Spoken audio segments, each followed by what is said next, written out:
හයි ඔන්න ඉතින් අදත් වීඩියෝ එකක් අරගෙන ආවා. මම මේ වීඩියෝ එක අරගෙන ඉන්නේ මම අබුඩාබි වලට ආවට පස්සේ ගත්ත පොඩි වීඩියෝ ක්ලිප්ස් ටිකක් එකතු කරලා. මේ තියෙන්නේ මම මෙහෙට ආපුම දවස්වල පෙඩිකියුර් එකක් කරන්න සලෝන් එකට ගියපු දවසක්. පෙඩිකියුර් එක අතරතුරදී මට බොන්න නෙස්කැෆේ එකකුත් හම්බුණා. මේ සලෝන් එක ලේඩීස් ඔන්ලි නිසා හස්බන්ඩ්ට ඇතුළට එන්න බැහැනේ. ඒක නිසා එයාත් ගියා එයාගේ හෙයාර් ට්‍රීට්මන්ට් එකක් කරගන්න සලෝන් එකක් හොයාගෙන. මේ තියෙන්නේ අපි අබුඩාබි වලට ආපු දවසේ අපේ රූම් එකේ තත්ත්වය.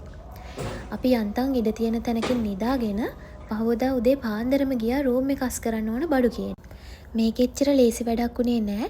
ඒ වුණාට අපි දෙන්නත් එක්ක සෑහෙන මහන්සි වෙලා අපි දෙන්නට මේ රූම් එක හිතට හරියන විදිහට හැමතැනම ක්ලීන් කරලා ලස්සනට අස් කරගත්තා. ලංකාවේ ඉඳලා වෙනත් රටකට ජීවත් වෙන්න ආවට පස්සේ ඒ ජීවිතේට හැඩගැහෙන එකත් එච්චර ලේසි දෙයක් නන් නෙමෙයි. හැමදේම මුලින් ඉඳලම අපිට අරගන්න වුණා. මොකද අපිට කියලා කිසිම දෙයක් තිබුණේ නැහැ. මුලින්ම අපිට හිතාගන්නත් බැරි වුණා මොනවද අපිට ඕන කරන්න කියලා. ඉතින් අපි මුලින්ම ෆෝන් එකේ නෝට් එකක් දාගත්තා මෙන්න මේ බඩු ටික අපිට ඕන වෙයි කියලා.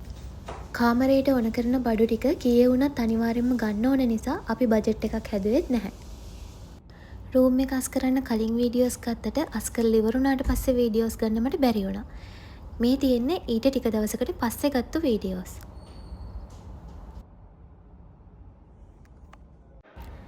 ඒ දවස්වල හැම සතියන්තිම හස්බන්ඩ් ක්‍රිකට් සෙල්ලම් කරන්න ගියා. ඉතින් මාත් වලිගෙ වගේ යාගේ පස්සෙන් එල්ලීගෙන යනවා. රෑ 1-2 විතර වෙලා තමයි අපි ආපහු ඉන්න තැනට එන්නේ. ඒන අතරමඟදී අපි ලංකාවේ කඩේකින් ෆ්‍රෙෂ් මිල්ක් ටී එකක් බොන්නත් අමතක කරේ නෑ. හස්බන්ඩ් හිතාගෙන ඉන්නවා එයා හරි හැන්ඩියා කියලා. හැන්ඩියා තමයි ඉතින්. ඕගොල්ලන්ට කියන්න හස්බන්ඩ් ඇවිල්ලා හරි ආතල් ජීවියෙක්. මං ඉතින් එයාගේ තව වැඩ කෑලි ටිකක් ඔයාලට ඉස්සරහට පෙන්නන්නම්කෝ. මේ බලන්නකෝ එයා මේ වෙලාවේදී බලන වීඩියෝස්.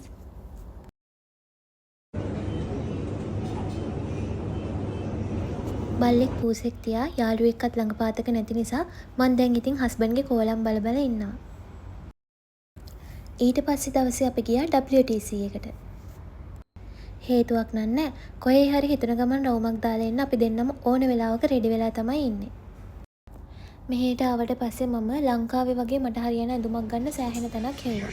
ඉතින් තැන් කීපයක් හම්බුණා. මං ඔයාලට ඒ ගැනත් පස්සේ විස්තර අරන් එන්නම්කෝ. මේ තියෙන්නේ ඒ දවස්වල හඳ. රාමසාන් එනකන් අපි බලාගෙන හිටියේ මොකද අපිට නිවාඩු හම්බෙන නිසා. මං ඉතින් කෝප්ප වලට ගොඩක් ආසයි කියලා මං ගැන හොඳටම දන්න අය දන්නවා. දැන් නම් ඒ ආසාව ටිකක් විතර අඩු වෙලා තියෙන්නේ. ඉතින් මෙහෙට ආපුම දවස්වල මේ වගේ කෝප්ප හම්බුනාම මම වැඩිපුරම කරන්නේ ඒ වගේ වීඩියෝස් ගන්න එක.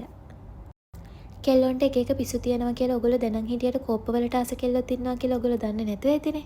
මං ඉතින් ඒ වගේ ලව කෙනෙක්. පූසෙක් ඉන්න කෝප්පේ නම් මම ගත්තේ මගේ යාළුවෙක්ව මතක් වෙලා. මේ ඉතින් හස්බන්ඩ් දවල්ට කන්න ඇවිල්ලා ආපහු එයා යනකොට මං ගත්ත වීඩියෝ එක.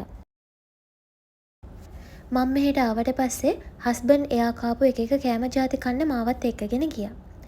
ඒ කියලා තමයි එයා මට ෂවර්ම අරන් දුන්නේ. මුලින්ම නම් මම මේකට එච්චර කැමති වුණේ නෑ. හැබැයි ඉතින් කාලා බැලුවට පස්සේ ඒක හරිම රසයි. ඊට පස්සේ මම ෂවර්ම ලවර් කෙනෙක් වුණා. හස්බන්ඩ් මොනවා හරි කඩෙන් කමුද කියලා අහපු ගමන් මං කියන්නෙම අපි ෂවර්ම කමු කියලා. මේ තියෙන්නේ තවත් සති අන්තයක්. හස්බන්ඩ් සෙල්ලම් කරන්න යන දවසක්.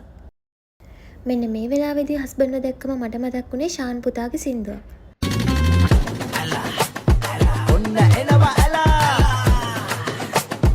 දැක්ක ගමන් ඇලා පිලි මලේ තට සුට්ටෝ බලන්නකො මෙතන ලස්සන. ඊට පස්සේ අපි ගියා ආයෙම බඩු වගේක් ගන්න. මේ තියෙන්නේ ලංකාවේ බිස්කට් වර්ග කිහිපයක්. මේවා ඉතින් ලංකාවේ ගානම වගේ තමයි. සමහර වෙලාවට ලංකාවේ බඩු මෙහෙන් ගත්තී ලංකාවටත් වඩා ගණන් අඩුයි. ඒත් සමහර බඩු තියෙනවා ලංකාවේ වගේ 10 ගුණයකටත් වඩා වැඩි. අපි ගොඩක් වෙලාවට එළියට යන්නේ හවසට. ඊට පස්සේ ගිහින් ඇවිත් අපි දෙන්නත් එක්ක ෆිල්ම් එකක් බලන ගමන් මේ වගේ පළතුරු පිඟානක් කනවා. මේක ගැන කිව්වොත් මේ තියෙන්නේ කාලා ඉවර වුණ රටින්දි බොක්ස් එකක්. මම මගේ මේකප් බඩු ටික දාන්න මේක ගත්තා. හස්බන්ඩ් මං ඉල්ලන ඕනම දෙයක් අරන් දුන්නට අපි දෙන්නගේ අනාගතය ගැන හිතන්න අපිට තව ගොඩාක් දේවල් තියෙනවා. ඒ නිසා මම සමහර පුංචි දේවල් වලින් ගන්න පුළුවන් උපරිම වටිනාකමක් අරගන්නවා. හැබැයි ඉතින් මම මේක ටික දවසක් පාවිච්චි කරලා වෙන බොක්ස් එකක් අරගත්තා. මේ තියෙන්නේ අපි ඔන්ලයින් ඕඩර් කරපු ප්‍රොඩක්ට් එකක්. බලමුකෝ මොනවද තියෙන්නේ කියලා. මට තියෙන්නේ හරිම සෙන්සිටිව් ස්කින් එකක්. ඒ නිසා සමහර ප්‍රොඩක්ට්ස් පාවිච්චි කරන්න අමාරුයි. සෙටාෆිල් එක පාවිච්චි කරන්න අරගෙන මාස කීපයක් ගියාට පස්සේ මට තේරුණා මට හරියනම ප්‍රොඩක්ට් එක සෙටාෆිල් කියලා.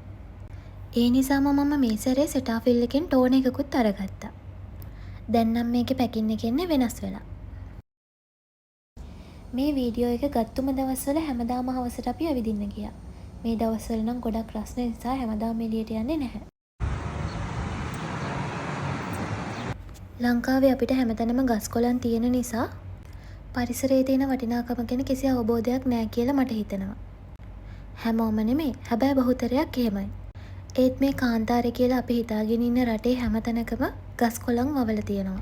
හැමතැනම නැති වුණත් පුළුවන් හැමතැනම කොළ පාටට ඉඩ තියෙනවා. මේ අපි බීච් එකට ගියපු දවසක. හැමතැනම බිල්ඩින් තිබුණට ඉඩ තියෙන හැමතැනකම ගස් කොළන් මල් වවලා තියෙනවා කියලා ඔයාලට මේ ටික දැක්කම තේරුම් ගන්න පුළුවන්.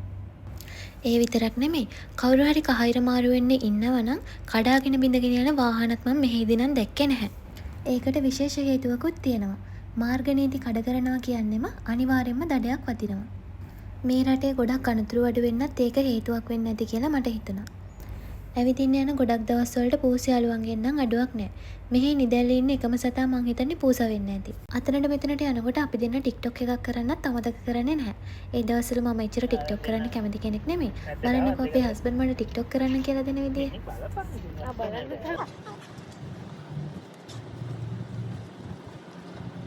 සමහර දවසට අපි දෙන්නගේ දවල් කෑම තමයි මේ. අහන්නකෝ එහෙම කිව්වද හරිද? එයා වැඩිය කියවන කෙනෙක් නෙමෙයි නිසා මම කියවන ඒවා එයාට කියලා දෙන අවස්ථාවක. ඉතින් ඒ දෙන්න තේරුම් ගත්තලු ඒගොල්ලන්ගේ ජීවිතේ ජීවත් වෙන්න තියෙන හරිම පොඩි කාලයයි ඒ පොඩි කාලය ඇතුළත මම ඔයාලට කලිනුත් කිව්වනේ හස්බන්ඩ් කියන්නේ හරි ජොලි මිනිස්සෙක් කියලා. සමහර වෙලාවට එයාගේ සිහිය කොහෙද කියලා මට තේරෙන්නේ නැහැ. GTA ගේම් එකේ වගේ. GTA ගේම් එක අර මෙහෙම අනේ මන් දන්නේ මෙහෙම කොහෙනවද? ඔන්න බලන්නකෝ යා මන් දුවන විදිය පෙන්නන හැටි. මන් දුවන්නේ එහෙමද? එහෙමත් දුවන්න පුළුවන්. ඉතලාත ගෙනියන්න හරි ඔය දුවලා දෙන්න. ඔන්න මම පෙන්නන්න ඕනේ ඔය දුවගෙන ඉන්න කැලලා නේද? දැන් මම වීඩියෝ කරන්නකෝ මං හරියට දුවනද බලන්න. එහෙනම් ඉතින් අදට ඇති. ආයෙත් දවසක අපි හම්බෙමු. බයි.